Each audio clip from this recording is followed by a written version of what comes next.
الله وبركاته. إلى حضرة النبي صلى الله عليه وسلم وإلى كافة الأنبياء والمرسلين ولأزواجه أمهات المؤمنين ولأهل بيته وذرياته وأصحابه أجمعين، وثم إلى أرواح مشايخنا ومعلمينا وعلمائنا، وخصوصا إلى روح شيخ مصنف هذا الكتاب وأصوله وفروعه ومن ينتسب إليه أجمعين. شيء لله لنا ولهم الفاتحة. أعوذ بالله من الشيطان الرجيم. بسم الله الرحمن الرحيم. الحمد لله رب العالمين مالك يوم الدين، إياك نعبد وإياك نستعين، اهدنا الصراط المستقيم صراط الذين أنعمت عليهم غير المغضوب عليهم ولا الضالين. بسم الله الرحمن الرحيم. الحمد لله رب العالمين، والصلاة والسلام على سيدنا وحبيبنا وشفيعنا وزخرنا ومولانا محمد وعلى آله وصحبه أجمعين. سبحانك لا علم لنا إلا ما علمتنا، إنك أنت العليم الحكيم. ولا حول ولا قوة إلا بالله العلي العظيم. اللهم افتح علينا فتوح العارفين بك بالحكمة، وافتح علينا من لدنك علما، كما فتحت على سيدنا محمد صلى الله عليه وسلم بحق طه سيد الكونين وجد الحسنين أبي البطول والقاسم. ربنا افتح بيننا وبين قومنا بالحق وأنت خير الفاتحين. رب اشرح لي صدري ويسر لي أمري واحلل عقدة من لساني يفقه قولي. سدد لساني واهد قلبي بحق جدنا سيدنا رسول الله صلى الله عليه وعلى آله وصحبه وسلم. رب يسر ولا تعسر وتمم بالخير يا كريم. أما بعد، فقال الحافظ الإمام الترمذي رضي الله تعالى عنه وقدس الله سره ونفعنا الله به وبعلومه في الدارين آمين يا رب العالمين. حدثنا أبو موسى محمد بن المثنى قال حدثنا محمد بن جعفر قال حدثنا شعبة قال حدثنا أشعث هو ابن أبي شعثاء عن أبيه عن مسروق عن عائشة رضي الله تعالى عنها وعليها السلام قالت: كان رسول الله صلى الله عليه وعلى آله وصحبه وسلم يحب التيمن ما استطاع في ترجله وتنعله وطهوره. رواه البخاري ومسلم والترمذي. Alhamdulillah, para hadirin sekalian, kita sambung lagi muzakarah pembacaan kitab Syama'il Muhammadiyah karangan Al-Hafiz Imam Tirmidzi radhiyallahu taala anhu, hingga pada katanya musannif di dalam babu ma jaa fi na'li Rasulillah sallallahu alaihi wasallam, bab pada menyatakan hadis yang telah datang, ia hadis menceritakan tentang capal atau selipar atau sepatu Nabi kita Muhammad sallallahu alaihi wasallam. Dan kita pada malam ini masuk pada hadis yang ke-85. Kata Imam Tirmidzi radhiyallahu taala anhu, haddatsana, mencerita akan kami Abu Musa oleh Abu Musa. Siapa Abu Musa ni? Muhammad bin al-Muthanna. Itu kunyah dia lah. Nama IC dia Muhammad bin Muthanna. Qala, berkata oleh Abu Musa Muhammad bin Muthanna, haddatsana Muhammad bin Ja'far, mencerita akan kami oleh Muhammad bin Ja'far. Qala, berkata Muhammad bin Ja'far, haddatsana Syu'batu, mencerita akan kami oleh Syu'bah. Qala, berkata ia Syu'bah, haddatsana, mencerita akan kami Asy'atsu, oleh Asy'ats.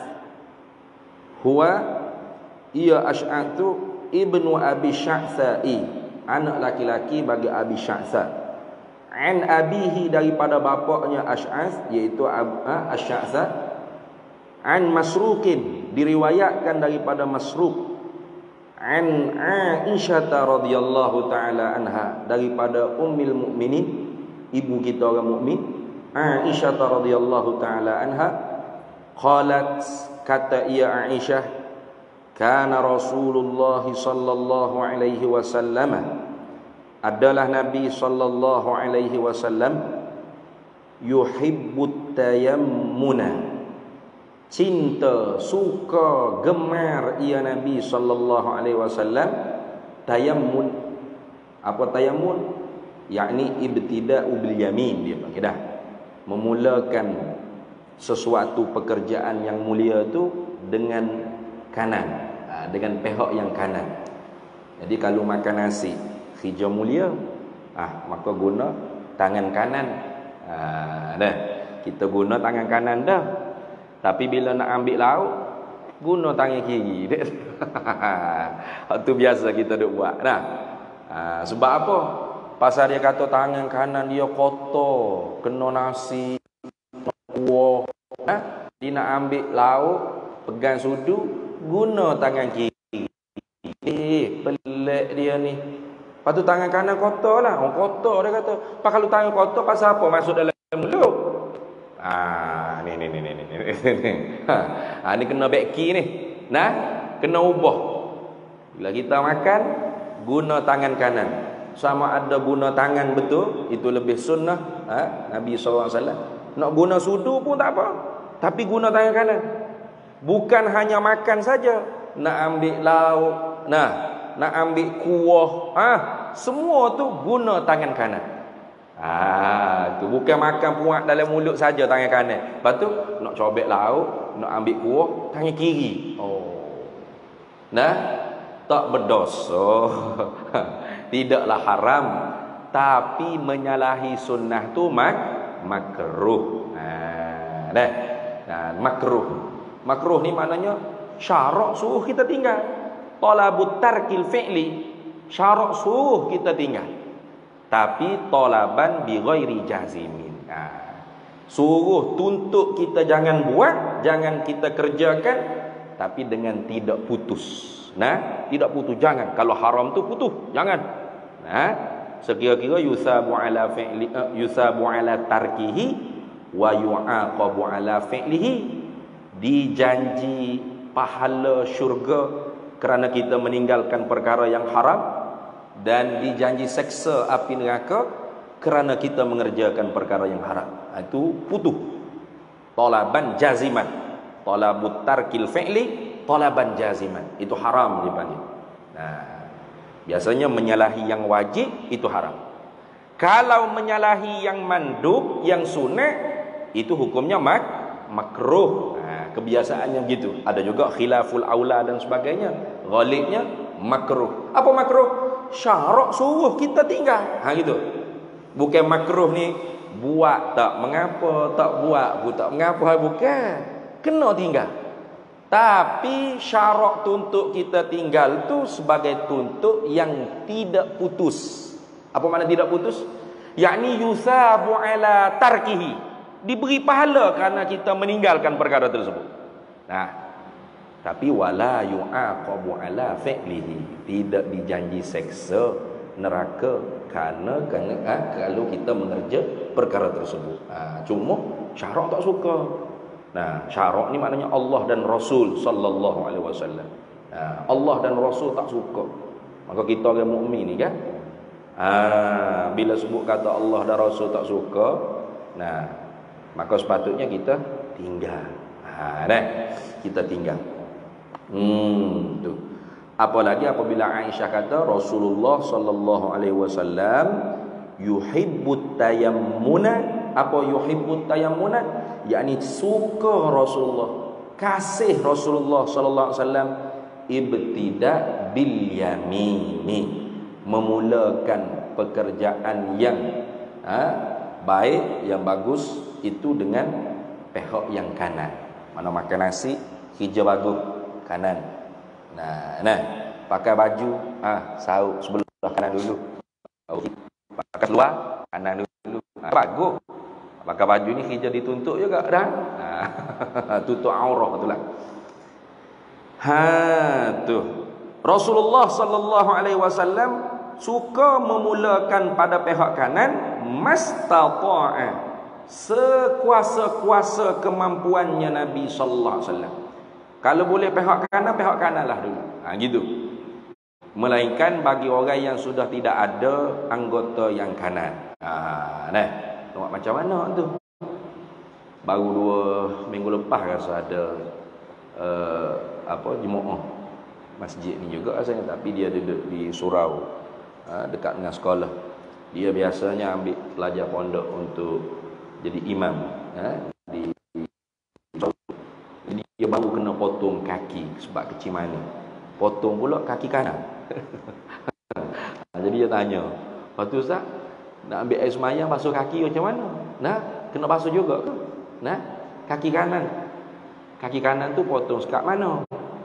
Dia kata habis bawah pada lutut sikit.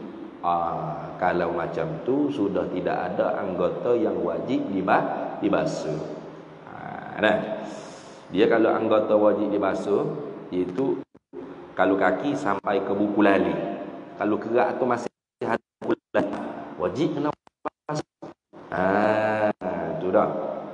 Apa saja anggota yang lebih yang tumbuh di dalam hak yang wajib dibasuh, maka wajib basuh.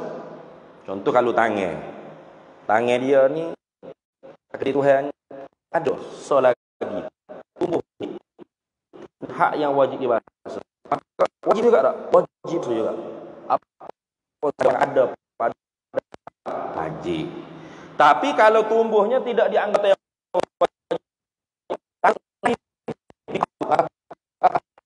maka wajib tak wajib melainkan dia panggil berbilang tangan dia tu, bukan dia bahu tu lain pula hukumnya. Tu kena ngaji fiqh. Jadi bila sudah tak ada dah yang kanan, nak buat macam mana? Basuh kiri tu lah. Tu lagu tu. Baru jelas dia kata Ustaz. Nak buat macam mana? Kena tayamum tak? Nak tayamum pasal apa? Memang tak ada anggota yang wajib dah. Dia tayamum ni kerana air tidak boleh sampai pada hak yang wajib. Seumpama ada berbelak dia panggil berseming. Tangan kita ni seming. Jadi seming tidak seming semua. Seming ininya sini tak seming. Wajib yang boleh kena air.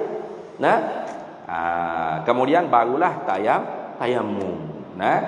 Tayamum tu bila nak sudah tu ada. Sebelum nak berpindah kepada anggota yang lain, tayamum dulu. Mana tayamum? Lesek gitu pada debu tanah. Bukan. Tayamum ni muka, tangan. Ni hatta kaki kita yang berbaluk tak boleh kena air pada anggota yang wajib. Maka tayamumnya tetap muka, tangan sampai ke siku. Ingat tu. Takut je kita tayamum kaki. Apa dengan debu. Tu tak mengaji fiqh tu. Tak boleh nak kira.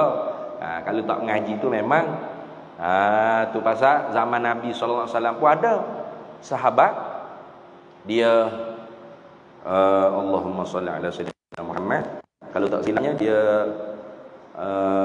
tak boleh kena air kerana luka dalam peperangan kalau tak silap.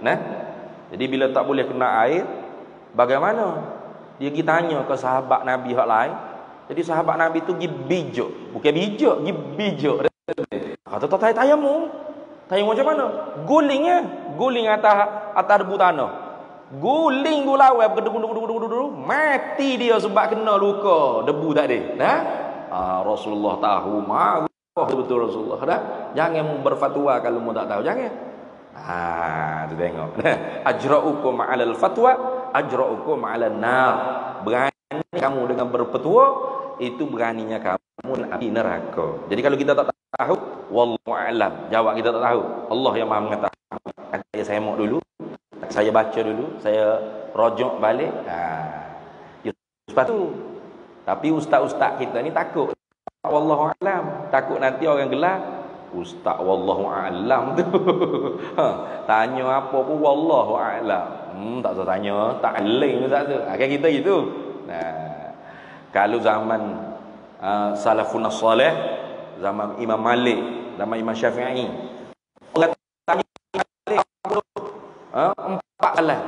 empat soalan je yang Imam Malik mampu jawab. 80 lagi jawab je tak? Wallahu a'lam. Wallahu a'lam. Tapi tak pernah dengar orang gelar ke Imam Malik, imam apa ni tanya wallahu a'lam, imam wallahu a'lam ni. Nak pandai ni. Dah lah. Sebab umat tu tahu apa? Seorang ulama pasti dia takut pada Allah. Innama yakhshallaha min ibadihi ulama. Hanya senya hamba aku yang takut. Takut pada Allah Ta'ala. Innama yakhshallaha, hanya senya, adatu hasrin wa ta'kidin, hanya senya sesungguhnya hamba yang takut akan Allah Ta'ala tu ialah ulama. Jadi kalau tak takut pada Allah tapi ada ilmu, bukan ulama. Gitu dah. Bukan ulama. Alama. Bukan ulama, alama. Kalau ulama pasti dia takut. Nak berpetua tu nanti dulu. Kami rojok dulu, kami kaji dulu, kami tengok dulu tak masalah apa. Al-hukmu 'ala syai' far'un tasawwuri. Hukum atas sesuatu mesti ada gambaran masalah dia tu. Tak boleh bermain-main dengan halal, haram, wajib, sunnah, batal, sah. Tak boleh gitu. Tak boleh macam tu. Senang. Tu. Habis. Nama kena marah pula kan. Biar cukup gitu dah. Faham-faham, tak faham kena makan buah kismis banyak-banyak. Habis itu. Itu. Mana tadi? Hilang air dah jadi tak boleh. Bila kita tak tahu, fasalu ahlal zikri in kuntum la ta'lamun. Tanya olehmu akan ahlil Quran. Ahli zikri itu mana ahli Quran, bukan ahli zikir dengan makna zikir banyak saja semata-mata tapi tidak alim, tidak tabahur fil ilmu, bukan makna gitu. Ahli zikri situ ahlal Quran. Siapa ahli Quran? Bukan hanya hafal Quran 30 juzuk tapi tak faham, tak tahu nahwu, sarah, ma'ani, bayan, badai, istiqaq, wadhu', usul fiqh, qawaid fiqh, mantiq, maqulatul asyar, adabul bahsi wal munazarah, ulumut tafsir, sababun nuzul ayat, tak tahu, hanya hafal. Itu bukan ahli Quran yang dimaksudkan. Ahli Quran juga tapi ahli Quran hanya hafal Quran. Yang dimaksudkan ahlaz zikri itu ialah a'immah mujtahidin. Imam mujtahid. Imam mujtahid tak ada. Maka anak murid dia. Anak murid dia tak ada juga. Anak murid pada anak murid. Anak murid dia, murid pada anak murid pun tak ada. Anak murid pada anak murid, anak murid. Itu dia panggil pengajian tu mesti ada isnadur riwayah wa isnadud dirayah. Kena ada lagu tu. Kalau tidak, semua orang boleh berfatwa dalam agama ni. Al-isnadu minad din. Sanad itu bahagian daripada agama. Laulal isnad, kalau tanpa sanad, laman syaa qala ma syaa. Pasti siapa saja boleh berfatwa, boleh membahas, boleh berpendapat di dalam agama apa saja yang dia rasa dia berpendapat. Ada pendapat saya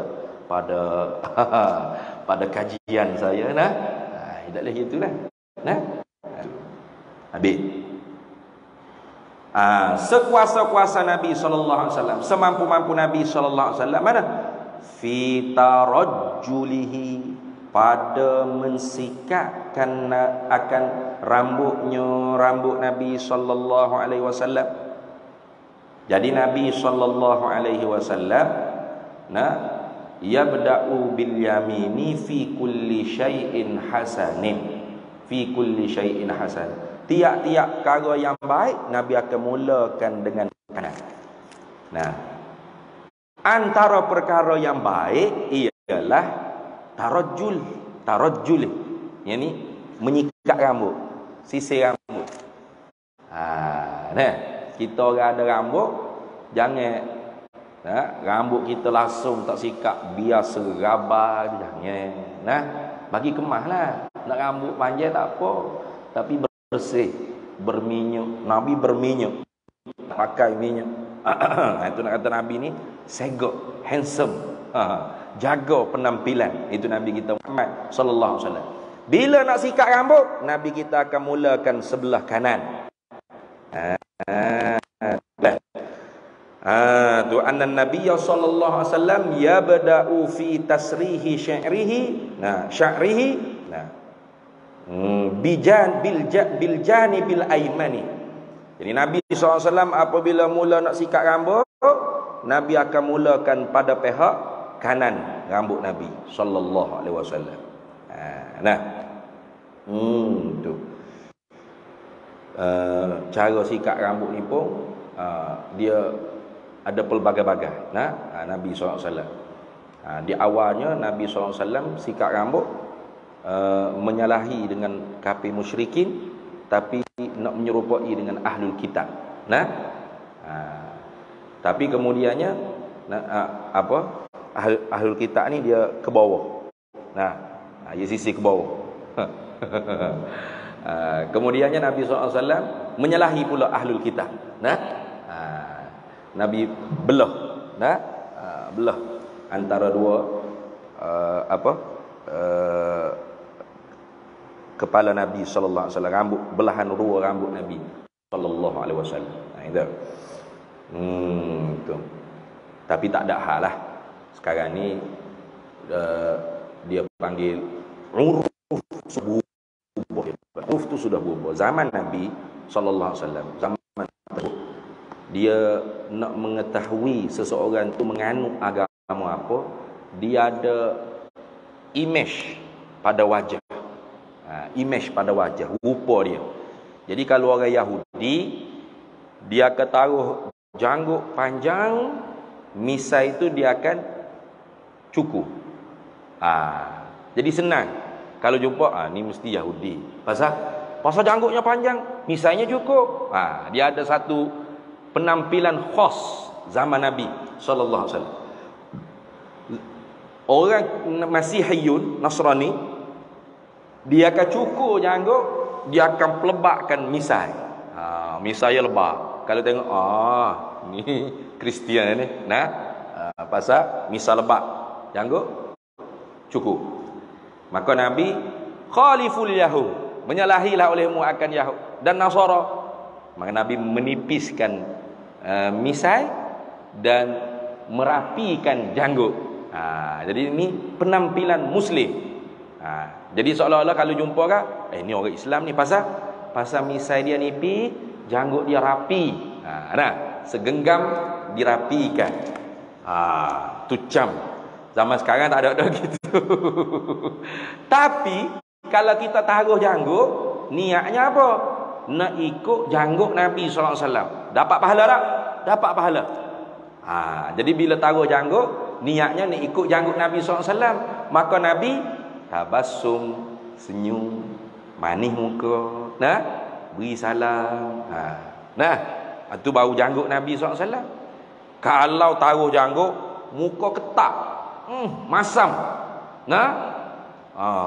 Jumpa orang tak beri salam, penuh dengan hasad dengki, benci dalam jiwa dia. Yang ni bukan janggut Nabi. Ini janggut Abu Lahab, Abu Jahal ni. Maka jangan. Jadi maksud sini, pakailah serban, pakailah jubah, taruhlah janggut, tapi niatnya nak ikut Nabi sallallahu alaihi wasallam. Jadi bila nak ikut Nabi sallallahu alaihi wasallam, bukan hanya di sini. Bukan hanya di sini, bukan hanya di sini, bukan hanya di sini, tapi di ni. Dah di sini. Barulah kita tu benar-benar mempamerkan akhlak Nabi sallallahu alaihi wasallam. Main tu dah. Tu. Habis itu. Kemudian kalau ada orang tak ada janggut, tak ada misai ke apa, dia tak pakai kopiah ke, tak pakai serban ke, tak pakai jubah, jangan pula kita kata awak ni tak ikut sunnah Nabi. Jangan tuduh itu. Nah, jangan kata lagu tu. Nah, kenapa? Kerana Islam tu dia datang dengan mudah. Nah, dia mudah. Dia tak suruh kita pakai jadi Arab. Tak ada. Kena pakai jubah, kena pakai serban, kena naik unta, kena bercakap anak entah, kena makan roti, tak boleh makan nasi. Dah. Nah, dia bukan orang yang gitu. Dia cukup pakaian tutup aurat bersih. Pakai apa? Tutup aurat. Nah, tetapi sesuai dengan uruf setempat lah. Jangan pelik sangat pada orang. Nah, itu lagu tu. Maka sebab tu Islam ni boleh tersebar ke pelosok. Sebab dia tidak bertentangan dengan budaya. Budaya yang baik, yang cocok, tidak ada larangan di dalam ajaran Islam, maka boleh diperkekalkan. Tak ada masalah. Nak pakai baju Melayu, nak pakai baju kemeja, nak pakai kok, sila. Jangan. Ni ustaz ni pakai necktie, pakai seluar selek, ini tak ikut sunnah Nabi. Kan kita gitu cara pemikiran kita. Dah. Hai tak gitulah. Tak betul tu cara pemikiran kita. Kalau kita pergi ke Mesir, banyak masyayikh kita tu kadang-kadang pakai kok, pakai necktie. Alim. Seumpama Syekh Syekh Sa'duddin At-Taftazani. Seumpama alim ilmu kalam, dah hebat. Bermunazarah tu tak ada kopiah apa atas kepala. Alim ada banyak. Jadi bukan di situ. At-taqwa hahuna Nabi sebut. Takwa tu di dalam hati, tapi daripada hati inilah memancar kepada anggota zahir kita. Jangan pula kita tak pakai, tak tutup aurat seksi. Orang tanya pasal apa tak tutup aurat, dia kata yang penting hati mau baik. Saya seksi pun hati saya baik. Tentu-tentu dah tak baik dah. Tentu-tentu dah sudah tidak baik. Karena az-zahir tadullu 'alal batin. Zahir tu menunjukkan apa yang ada di dalam batin hati kita. Setiap batin yang baik, hati yang baik, pasti zahirnya baik. Taat pada Allah Taala dengan mudah. Tapi tidak lazim zahirnya baik itu menunjukkan hatinya baik. Tak lazim. Macam kita nampak baik,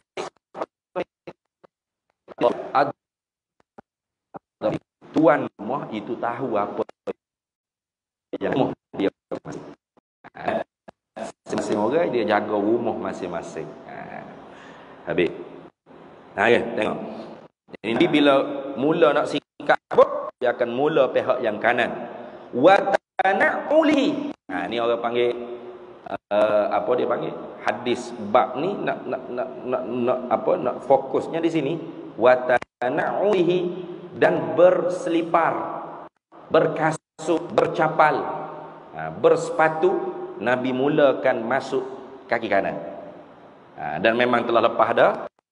Idza ta'ala ahadukum falyabda bil yamini wa idza naza'a falyabda bisyimali faltakunil yaminu awwalahuma tun'alu wa akhirahuma tunza'u. Nabi kata apabila kamu nak pakai selipar, masukkan kaki kanan. Dan bila kamu nak buang kaki kamu daripada selipar, mulakan kaki kiri kamu. Jadikan kaki kanan itu yang pertama-tama di dalam selipar dan yang terakhir keluar daripada selipar. Lepas dah. Jadi Nabi SAW bila nak pakai selipar pun, Nabi mula kaki kanan, baru kiri. Nak pecah, kiri, baru kanan. Jadi kita orang yang cinta kepada Nabi SAW ni, kalau bolehnya semampu kuasa kita ikut Nabi SAW. Tidak ada jalan untuk usul wasil Allah sampai kepada Allah, sampai hati kepada Allah, diterima oleh Allah, Allah kabul. Nah, Allah redha. Allah kabul mana? Allah redha wa isabah alaih. Allah Taala setuju dengan apa kita buat, dan Allah ganjarkan pahala kerana apa yang kita buat. Tidak ada cara lain melainkan dengan ikut jejak langkah Nabi kita Muhammad sallallahu alaihi wasallam.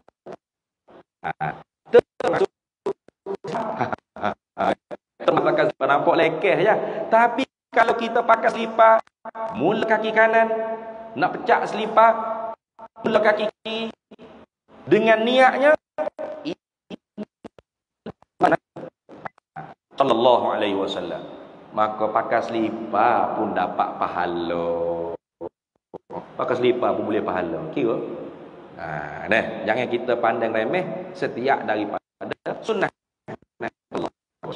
Setiap kebaikan kita tak tahu kebaikan yang manakah kita diterima oleh Allah Taala. Kita tak tahu. Imam Ghazali, orang mimpi dia bila Imam Ghazali wafat, sahabat-sahabat anak-anak murid dia mimpi, jumpa Imam Ghazali dalam mimpi, tanya, "Hei Imam Ghazali, apa yang Allah Ta'ala balas pada kamu?" Jawabnya Imam Ghazali, "Alhamdulillah, kuburku, barzahku satu kebun daripada kebun syurga, raudhatun min riyadil jannah." Pasal apa?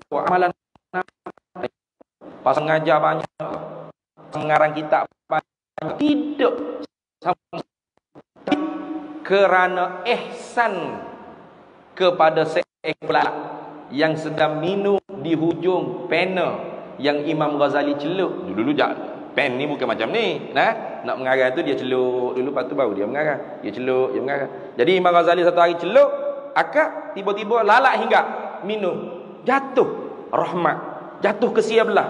Oh, sia minum, biarlah minum dulu, tak bergerak. tak bergerak senyap. Sampai kenyang dia, barulah terbang. Baru Imam Ghazali pun sambung mengarang kita. Kerana ini saja Allah Ta'ala terima Imam Ghazali. Kita tak lah, dah kita ni ilmu pun tak ada, amal pun tak ada. Dengan apa amal yang Allah Ta'ala nak terima kita, kita tak tahu. Maka kerana itu jangan kita pandang remeh setiap kebaikan. Jangan macam ni. Allah, pakai selipar pun kena mengajar kau ustaz. Jangan. Ini hak Nabi sallallahu alaihi wasallam.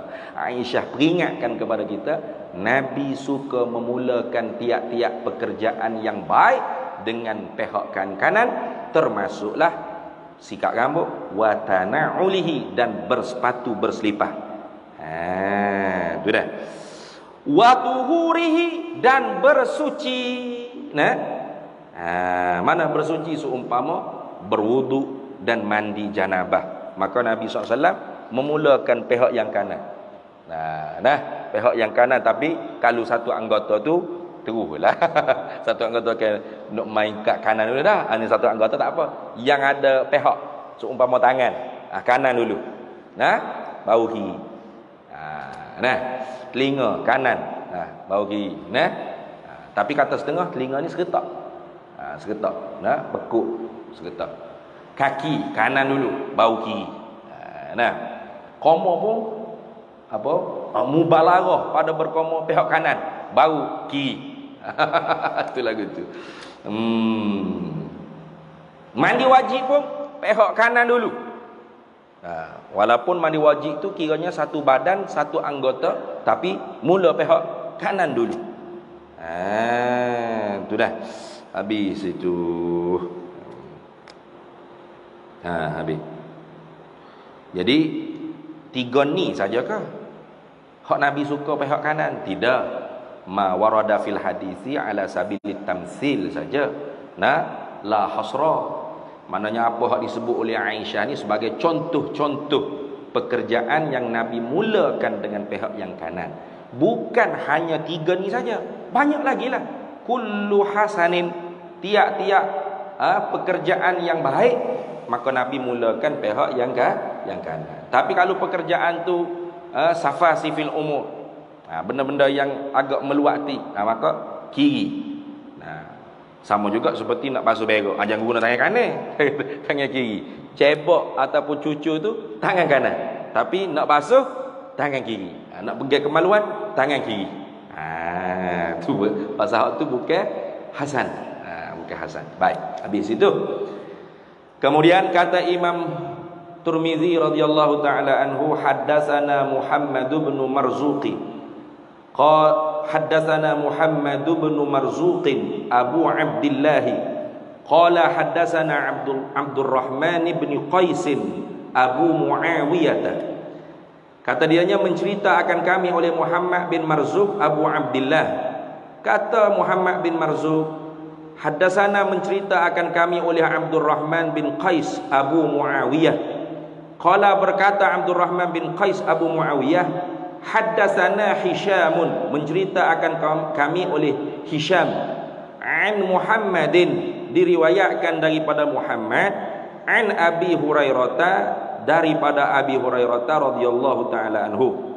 Ini banyak kali dah kita sebut pasal Abu Hurairah radhiyallahu taala anhu. Dia raisu ahli suffah, ketua bagi ahli suffah. Maknanya ketua bagi sahabat-sahabat yang mendiami di masjid Nabi sallallahu alaihi wasallam. Ya ahlu suffah ni orang tak ada isteri, tak ada anak, tak ada tempat tinggal, tak ada pekerjaan dunia. Hanya mereka ni duduk di masjid Nabi sebagai satu kelompok sahabat yang siap dia menanti apa sahaja wahyu yang terbaru, yang terkini, tersensasi. Gitu dah tu.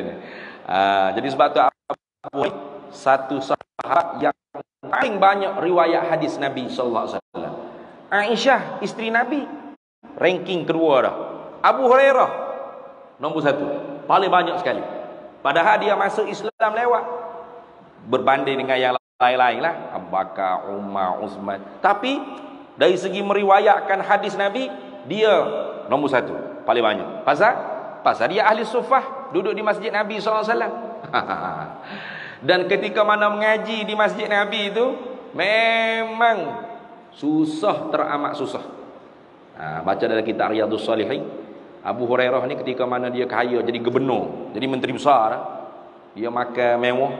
Bila tengok ke makanan yang mewah di depan dia, dia pun mengeluh. Dia kata, Allah, dia kata, teringat di zaman kami bersama Nabi sallallahu alaihi wasallam, aku ni sendiri pernah rebah tengah duduk semaya tu, rebah guling.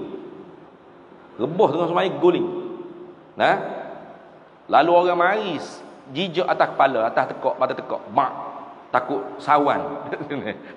Kata Abu Hurairah, aku rebah dan terguling tu bukan kerana sawan, tidak, tapi kerana sakit perut menahan lapar yang teramat sangat. Tu sahabat-sahabat tu biasa, ahli suffah. Semaya rebah berdegung, pasal lapar, terlalu lapar. Tu. Tapi setelah tu kaya dia. Kaya. Jadi sebab tu kita orang mengaji agama, kalau anak kita mengaji agama atau ke madrasah, ke pondok ke, jangan kita tu suruh dia mengaji kerana harta, jangan. Hafal Quran supaya jadi tu imam, boleh gaji 4,000, 3,000 sebulan. Jangan. Ia yang ngajilah. Apa kerja dia nanti sudah Allah Ta'ala tentukan, Allah Ta'ala aturkan. Itu azan dulu dah.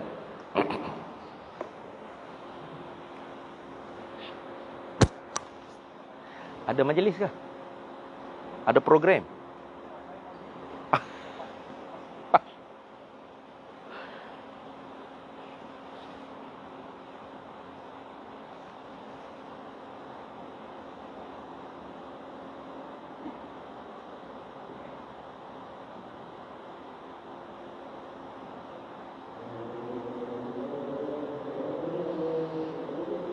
Allahu Akbar, Allahu Akbar.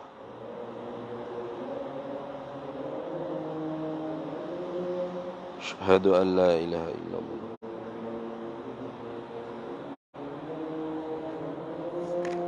Asyhadu an la ilaha.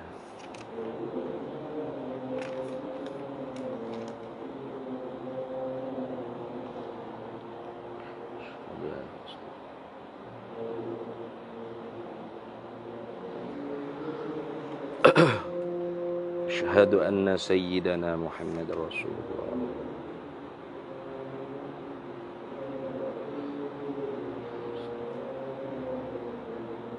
أشهد أن سيدنا محمد رسول الله.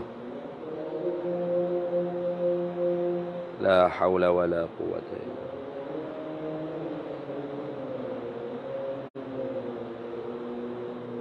لا حول ولا قوة إلا بالله.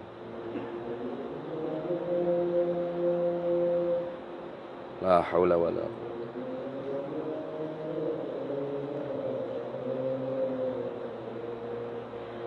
لا حول ولا قوة.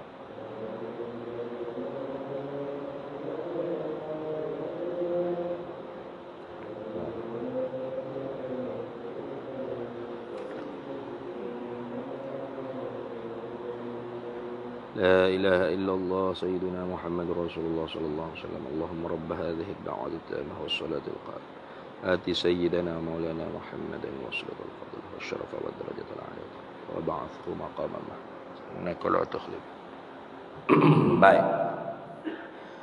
Qala kata Abu Hurairah, kana li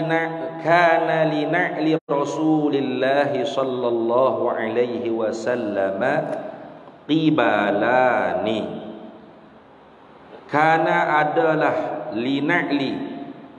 adalah bagi selipar ataupun sandal atau capal Rasulullah sallallahu alaihi wasallam, bagi Nabi sallallahu alaihi wasallam, qibalani, ada dua tali.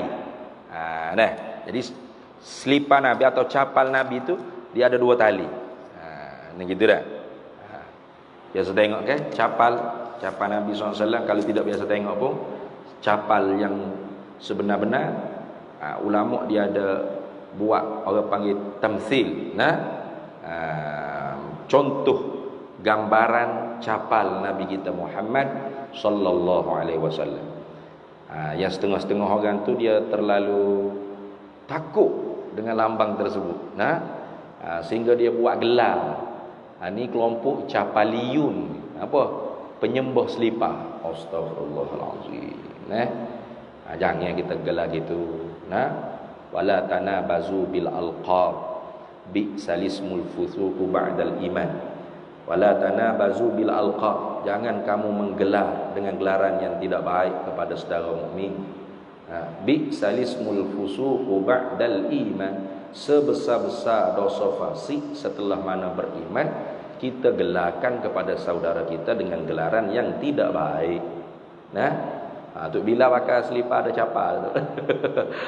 Tuk Bila penyembah capal. Astagfirullah. Bila dia sembah capal, dia sembah Allah. Lepas tu selipar tu atas kepala tu, itu bukan selipar, itu lambang selipar. Apa kebengat lambang dengan selipar sebenar tadi nak beza. Dah pasal apa letak lambang tu? Pasal ulama gambarkan ini bentuk selipar Nabi sallallahu alaihi wasallam. Gitu je. Ulama gambarkan. Maka kerana ada syair daripada ulama, tak silap Imam Abu Bakar Al-Qurtubi dia kata, wa hadza tamsil, dia kata, ini gambaran capal itu, walaupun pada surahnya ia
Nah, Madinah maknanya apa?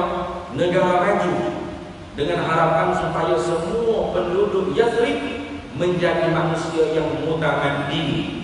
Apa mutamaddi? Yang membina peradaban ini. Maka sebab tu kalau kita tengok, orang barat pun akui semua alat-alat yang kita dapat guna sekarang ni, telefon ke apa semua, asal-muasal yang menemui konsep dia tu.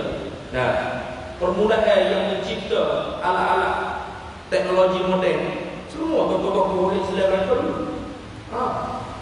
Dan semua tokoh-tokoh orang Islam. Contoh habis satu ya, telefon. Macam mana orang Islam boleh reka satu alat untuk mengembangkan suara itu supaya sampai kepada orang yang jauh di dunia. Daripada ilmu kalam. Ilmu kalam. Mana bila belajar ilmu kalam, ditulis dalam kitabnya, ulama kata al-aswat atau as-sautu aradun aw a'radun yaqimu bil hawa. Suara ini ialah arad yang menumpang pada jirim udara. Dia tumpang pada jirim udara. Berarti yang kita nampak faragh, kosong itu sebenarnya kosong. Ada jirim udara.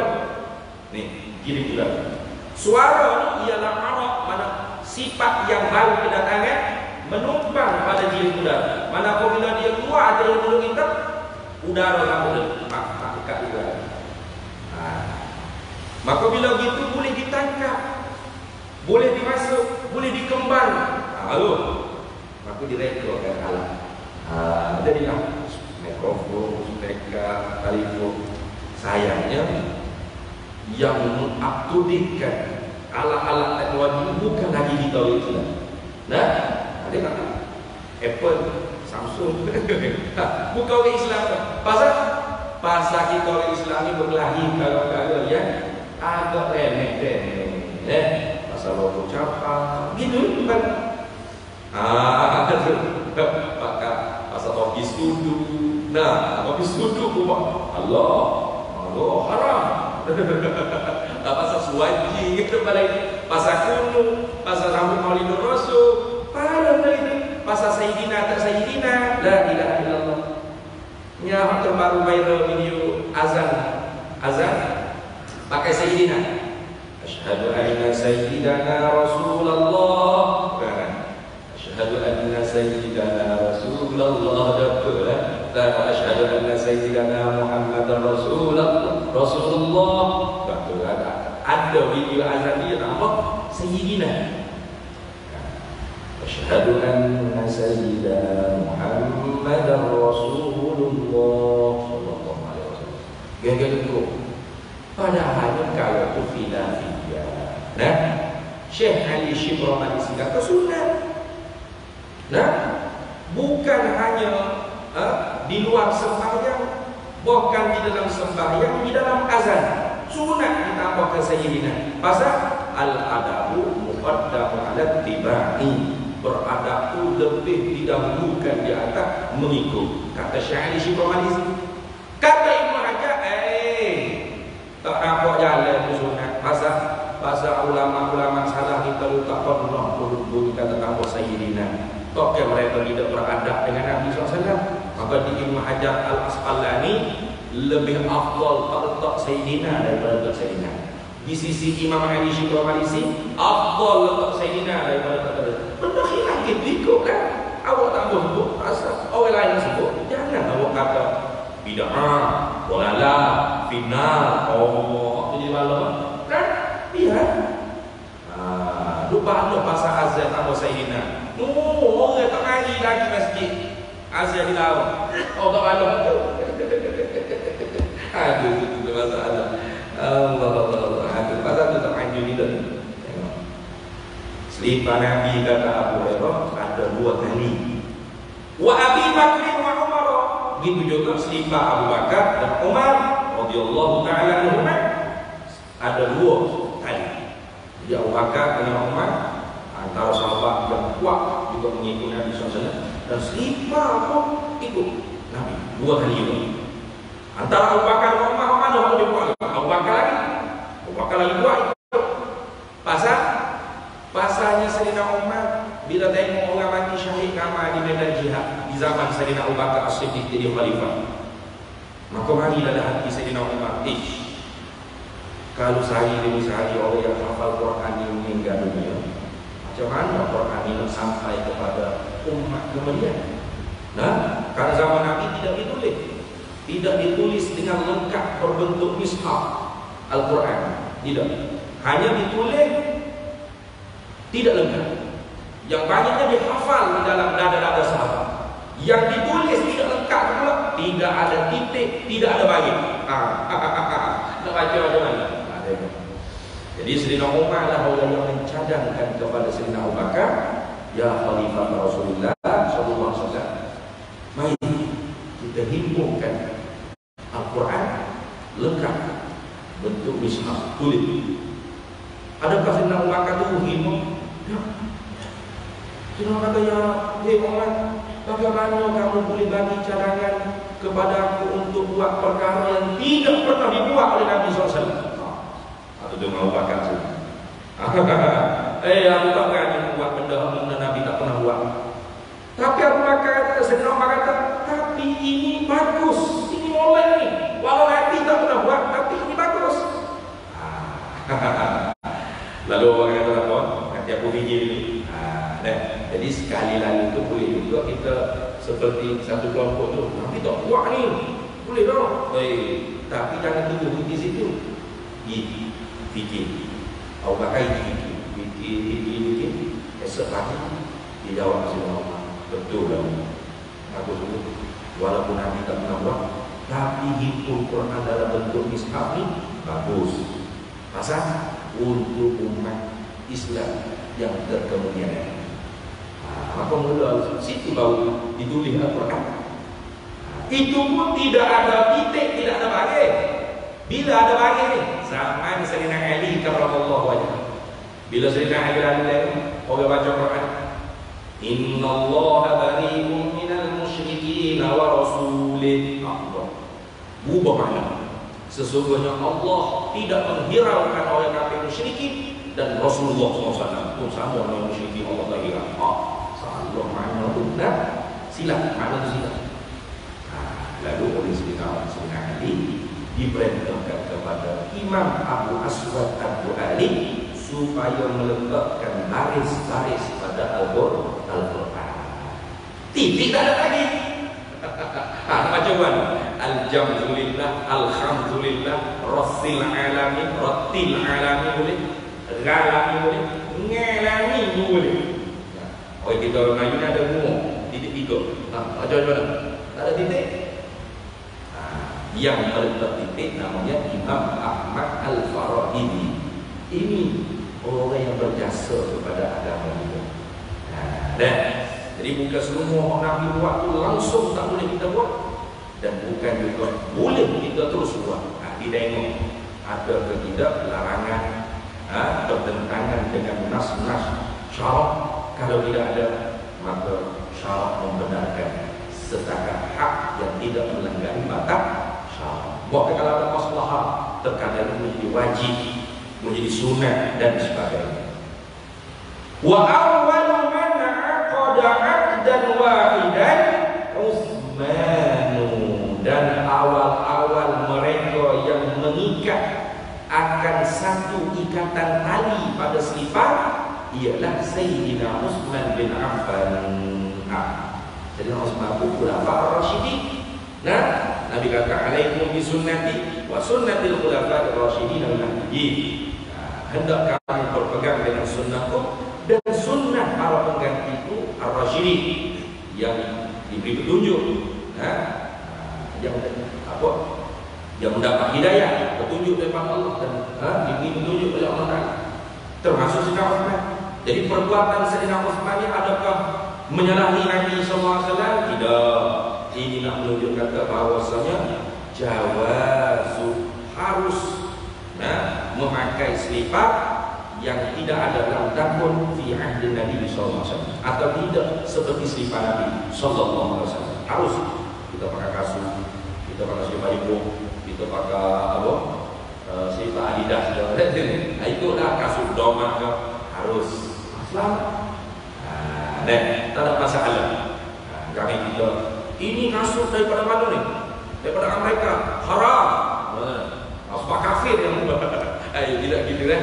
Islam itu tidak gitu. Nabi pun pernah pakai jubah daripada Rom, daripada Eropah. Baju gamis daripada Rom, daripada Eropah.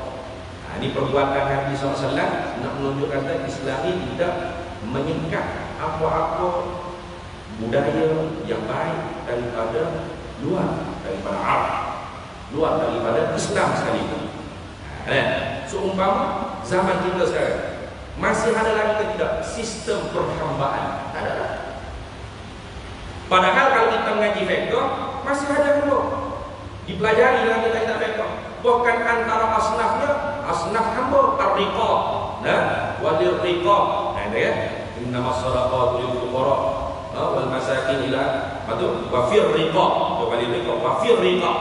Ada riqab. Itu hamba. Masih ada lagi tak hamba sekarang? Ada.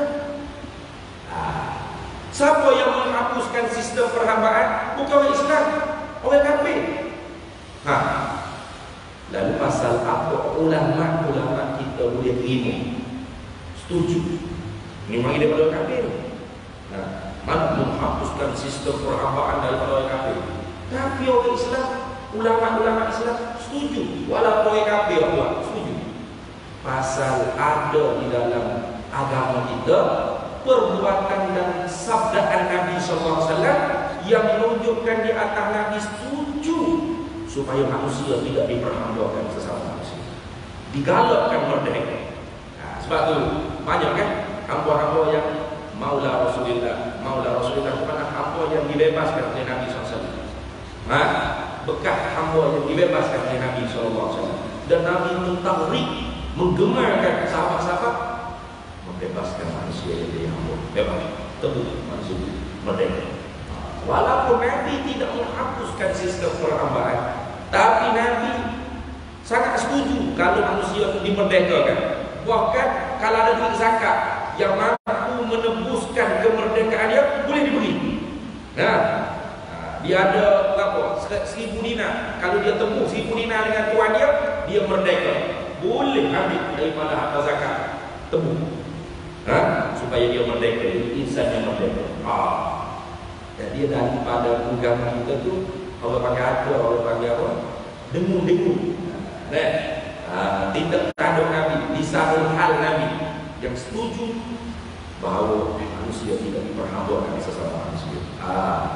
Kalau itu bila orang kafir yang menghapuskan sistem perhambaan, ulama-ulama Islam kita akan dibujangi. Bagus. Walaupun mari daripada orang kafir, itu cara Islam. Bukan mari daripada kafir kata, ini mari daripada kafir. Tidak begitu. Tengok dulu apa sesuai ke tidak, ada larangan ke tidak. Ilmu mantik daripada falsafah Yunani, daripada Saqra, Aflatun, Aristoteles. Saqra anak dia Aflatun anak dia Aristoteles. Yang melengkapkan kaedah-kaedah mantik. Bila masuk dalam Islam, adakah Islam tolak satu kata falsafah atau terima satu kata falsafah? Tidak. Yang mana kufriyah ditolak. Aqwal falasifah yang kufriyah, yang kufur ditolak. Tapi yang sesuai dengan Al-Quran dan Sunnah diambil hingga dijadikan satu ilmu. Sehingga Imam Ghazali kata, man tiqalahu la tiqatalahu. Siapa yang tak belajar ilmu mantik, ilmunya tidak boleh dipercaya. Dan sama sahaja. Padahal ilmu ini bukan daripada Allah wa Rasul, daripada falsafah Yunani. Tapi ada yang sesuai cara berfikir. Qiyas untuk ismatul fikir. Dan Islam menyuruh kita berfikir dengan akal dengan betul. Maka dijadikan ilmu di dalam Islam. Itu cara Islam. Sama sistem demokrasi, sistem republik, apa saja, ini luar daripada Islam. Adakah di bawah itu dikira budak-budak? Dilihat yang sesuai dengan Islam diterima, yang tidak sesuai dengan Islam dijadikan sempadan hak, tidak boleh itu. Berlaku tidak Islam dan Kemari di kafir, kata Allah kotor, satu-satu, tak boleh di kafir. Tidaklah betul. Kalau yang orang kafir buat itu baik, bagus, sesuai dengan ajaran kita Islam, maka diterima, diambil, disesuaikan di dalam Islam. Itu macam dulu lah, Nusantara dulu. Orang-orang Nusantara sama ada Malaysia, Indonesia apa sama saja. Bila ada orang panggil masuk hantu apa semua, cara orang dulu dia nanam nasi kuning, ayam bagan, dia letak di busuk-busuk besar, di pokok-pokok besar.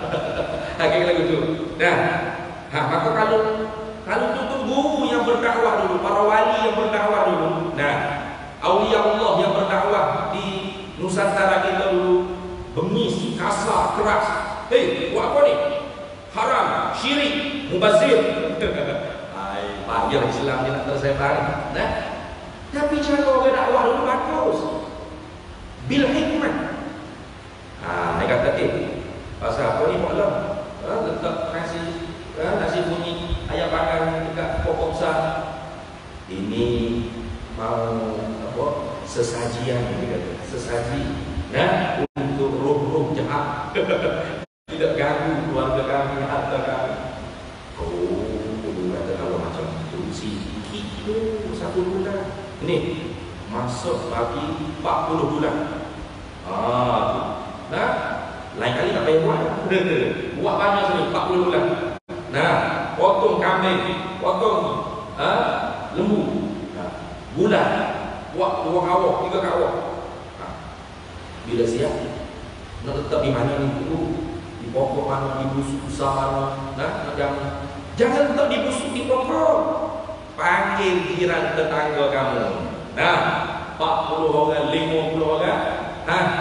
Untuk dimakan. Untuk dimakan. Tapi sebelum makan doa. Doa pada Allah Ta'ala, minta Allah Ta'ala selamatkan kamu, selamatkan bini kamu, anak kamu, harta kamu, keluarga kamu, rumah kamu, kenderaan kamu. Maka akhirnya daripada sesaji dipanggil selamat, doa selamat. Atau panggil doa selamat. Atau cara halus. Buat nasi kuning tak ada. Ayam bakar tak salah. Yang salahnya letak di busuk, di pokok. Sepatutnya itu dijamu kepada jiran tetangga. Jadi kalau makan tu kambing, aminnya ikhlas. Ya Allah selamatkan. Amin ya Allah kambing. Kalau ayam kecil je, amin slow. Itu cara ulama-ulama dulu berdakwah bil hikmah. Dan supaya ulama ni masuk fi dinillah. Yang dulu nanti dinillah apa aja supaya masuk berbondong-bondong dalam agama Allah. Sekarang balik yang sudah masuk agama Allah, kafir, tidak entah sudah balik itu pula. Itu penting kita penting. Hadis itu, kemudian hadis ini rawahu Tirmidzi wa lahu syahidun inda Tabrani fi Shaghir fi Jam' as-Shaghir fi Mu'jam as-Shaghir bi sanadin sahih. Hadis ini diriwayatkan oleh Imam Tirmidzi dan ada baginya syahid, mana ada satu jalur yang lain dalam ada hadis yang seumpama juga diriwayatkan oleh Imam Tabrani dari Mu'jam as-Shaghir dengan sanad yang sahih. Hadis kemudian kita akan masuk tajuk yang baru, babu ma jaa fi dzikri khatim atau khatam. Khatim boleh baca, maknanya khatim sebab cincin. Kalau khatam penutup, atau cincin boleh dua. Kalau khatam dia boleh dua, sama ada penutup atau cincin. Tapi kalau khatim pasti cincin. Ini Rasulullah sallallahu alaihi wasallam. Nak cara cincin pula. Nabi pakai cincin ada berapa? Ni nak pun 4 jari cincin. Belajarkan insya-Allah kita akan masuk bicara tentang hadis-hadis menceritakan tentang cincin Nabi kita Muhammad sallallahu alaihi wasallam. Wallahu a'lam bishawab.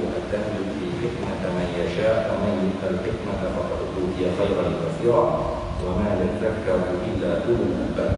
بسم الله الرحمن الرحيم. اللهم إنا نسألك من خير عاجله وآجله ما علمته وما لم نعلم ونسألك الجنة وما قرب إليها من قول وعمل ونية واعتقاد ونعوذ بك من النار وما يقرب إليها من قول وعمل ونية واعتقاد.